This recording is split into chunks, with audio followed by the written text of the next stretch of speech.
Perjalanan masing-masing insan memang berbeda, dinamika hidup adalah harmoni indah yang melibatkan rasa suka, duka, galau, sedih, ceria, silih berganti bahkan kadang bertemu pada satu titik waktu. Memori rasa itu terekam indah dan membuat suatu lini masa yang membuat kita tersenyum saat menyadari perilaku konyol yang pernah kita lakukan. Itulah proses kehidupan. Ayo simak kisah ini.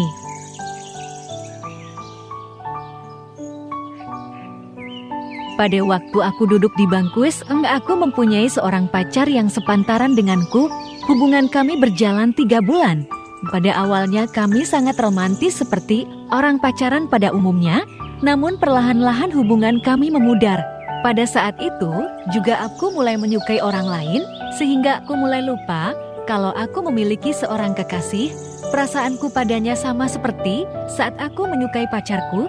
Kami di sekolah selalu bertemu dan bertukar pandang, hatiku selalu berdebar saat bertatapan dengannya. Aku dan dia hanya bertukar pandang saja, tidak pernah dia maupun aku memulai topik pembicaraan. Secara kebetulan aku dan pacarku berbeda sekolah, jadi memudahkanku untuk dekat terusku. Hari-hariku selalu tentang terusku sampai tak terasa sudah 1 minggu lebih aku tak berkomunikasi dengan pacarku. Aku maupun pacarku juga tidak ada niat untuk berkomunikasi lagi. Tetapi pada minggu kedua di bulan Desember, secara tiba-tiba, dia menghubungiku lagi di WhatsApp. Kupikir dia sudah melupakanku. Sudah lama kita tidak berkomunikasi ya, ucapnya padaku. Masih ingat padaku ya, ternyata ucapku sarkas. Maaf, aku sedang sibuk sampai tidak sempat mengabarimu, ucapnya padaku. Apakah mengabariku menggunakan waktu selama 2 minggu? Ucapku padanya, maafkan aku. Dia meminta maaf padaku. Dia meminta maaf padaku berkali-kali dan aku pun memaafkannya. Walau di hatiku terisi 2 hati, tetapi perasaanku padanya lebih besar daripada terusku. Hubunganku dengannya mulai membaik. Sekarang aku pada fase dilema, haruskah aku memilih pacarku atau terusku? Namun besoknya terusku menghubungiku lewat WhatsApp. Tentu saja aku terkejut. Tidak pernah menyangka bahwa dia akan menghubungiku. Apakah artinya perasaanku mulai terbalas? Jika iya, bagaimana dengan perasaan pacarku? Hai Saf, nomorku, ya, pesan pertamanya padaku. Baiklah Saf, kembali nomorku, ucapku padanya. Ya, terima kasih, ucapnya. Hanya itu saja pesan terakhirnya. Setelah itu, tidak ada lagi topik di antara kami. Aku masih berpikir, mengapa dia memintaku menyimpan nomornya? Sampai malam hari tiba aku masih memikirnya. Besoknya waktu sekolah, masih saja kita tidak berbicara. Padahal aku sudah berharap dia akan berbicara padaku. Mungkinkah ia penasaran padaku? Karena aku sering menatapnya di sekolah. Tiba-tiba saja pacarku menelpon. Nanti kamu sibuk gak pulang sekolah? Tanyanya padaku. Enggak, aku lagi free, jawabku. Nanti keluar yuk, tumben sekali pacarku mengajakku jalan. Ataukah ini sebagai perminta maafannya padaku? Boleh, aku mengiyakan saja, karena kebetulan kita memang jarang bertemu. Setelah pulang sekolah, ternyata pacarku sudah menungguku di sekitaran sekolah. Sikapnya hari ini membuatku heran. Aku benar-benar kesal dengan sikapnya. Sikapnya yang membuatku berpindah hati. Setelah aku menemukan hati yang baru, ia kembali lagi padaku. Kau menjemputku? Tanyaku padanya. Ya, aku sudah izin pada ayahmu. Hubungan kami memang sudah diketahui oleh orang tuaku karena aku pernah memperkenalkannya pada keluargaku.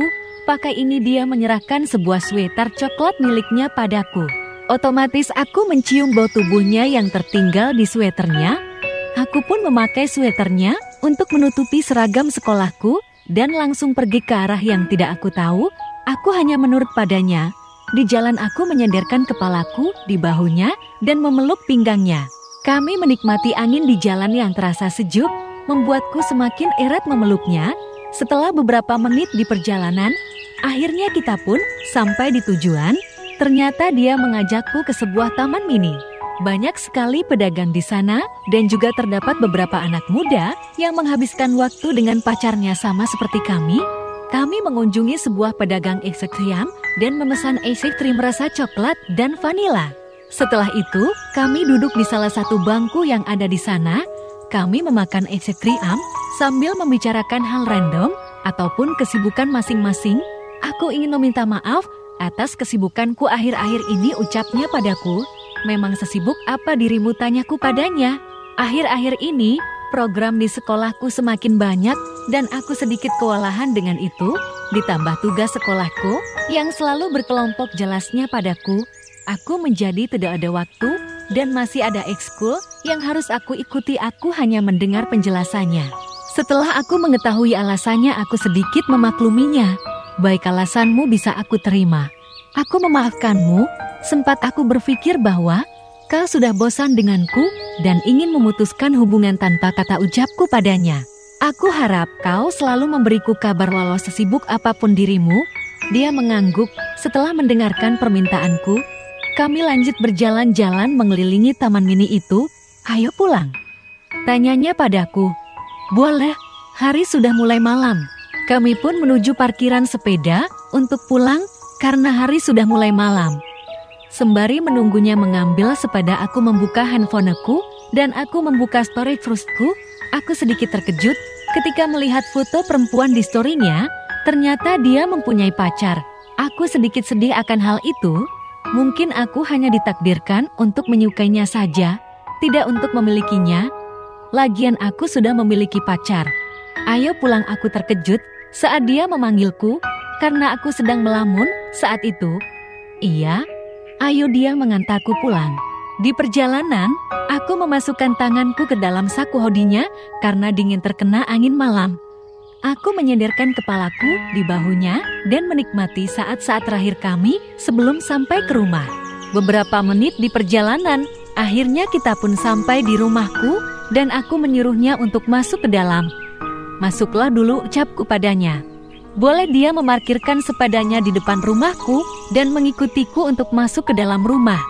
Ayahku ternyata berada di ruang tamu. Aku dan dia bersalaman dengan ayahku.